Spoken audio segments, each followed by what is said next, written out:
Yeah, who put you on? That's what I want to know. I would say that Fat Jack put me on in terms of my music. There was also this other cat named Dijiak who came to me through The Good Life, through Volume 10 at The Good Life.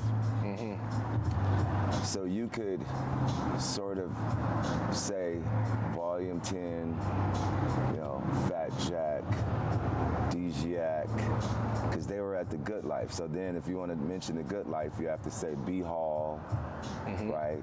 And Aoife Sade, and Dr. Philip Butler, who owned the place, and B Hall, who presented the event on Thursdays, the open mic that we all went to. That's what put me on, going to The Good Life, and then having that strong music base that I had with Fat Jack and Dijiak. OGs like Volume 10, and then CVE, right? Dark Leaf, which was Jay Smooth and St. Mark. Those are the first cats to accept me. Imperator was down for us. It was this cat I gotta mention named G Money. G Money used to have this hip hop like line where you would call and find out where the shows were at and stuff. Oh man. And he would record it, you know what I mean? I forget it was called a Hip Hop One Newswire or some shit, with a hip hop hotline or something like, yeah. And it tell you where to go, where the shows are at tonight or whatever. So he was the first cat to ever book me on a proper show, like at a club, away from The Good Life. Okay. Still in that district, but it was at this spot called Club Nouveau, which, as a dance crew, we all have been going to and killing it at as Tribe Unique. So for me to get to rap there, that was like big. That felt like a crossover moment. Okay. And then there's executives too. So people like, for me, it was the same dude that put Exhibit on, this cat named, he used to go by Flat Top. This is out of Cali, right? Yeah, okay. Out of Cali. He had top management. And so I would say, because I mean, there were other people, you know, like I say, when I met Fat Jack, I also met this cat named Ali, who was a drummer. And he had been the lead singer for Body Count before Ice-T came around. Okay. So knowing, having people like that, I worked with him. We started a band, and next thing you know, we doing shows at the Coconut Teaser and Roxy. I'm young, I'm like 16, barely 15. Wow. And a half, like when we was doing this shit. It just started moving so fast. I'm holding rehearsals with bands and shit. It was like crazy. So yeah, gotta give Ali some love. So they saw potential in you.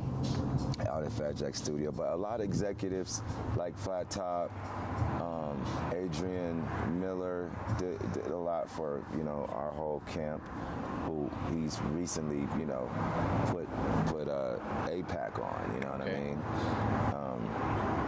And Volume 10 and so many people. So cats like that, that was looking out for me. Laylaw, who was associated with Above the Law, believe it or not, he was instrumental. Dudes like Broadway, who was over there at Loud. He was helping a lot of us, putting us on. Bilal Allah, Sheena Lester at Rap Pages. You know, people like B Plus filming us like this. B Plus, Brian Cross, having his camera everywhere. And then the radio, people like Bigga B throwing events, the radio people, Mark Love, DJ Kilu, right? All the people who played our stuff, Mike Nardone and Truly Odd and Small J, like all the college radio, all over. My boy Phys Ed and Terrence, and just, man, the list goes on. You know what?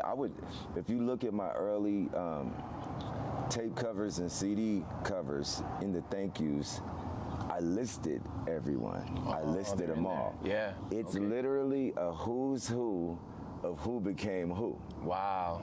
I gotta go back. You have to. And you read, have to. Because I still You gotta read them all. It's joints. a who's. You could just follow that to follow how the underground was built. I swear to God. Because all those people I'm thinking, they're like, it's how they went all across the nation. Here's them in Vegas. Here's them in Arizona. Here's them in Texas. Here's them in Missouri. Here's them in Florida. Here's them in fucking New York. Thanks to them in Canada. Here's them in Germany. Here's them in the UK to plug this with this 12. It grew like this, more than tall. You know, it's more of a pyramid. What we always used to say. Me and my boy Buku would say that. Like, solid base that keeps getting wider and wider and wider. But it's only, maybe it only got so tall, it only peaked so high. Has room though to get that higher, because the base, if it ever threatens to get high, boy, this motherfucker is gonna break skyscraper records. Because look at all the things we already connected. Right. In other words, we were dangerous to order of having your finger on whoever you decide that gets famous. We were dangerous to the order of that without money and that many platforms. You give us that and you see shit like what Tech Nine is doing.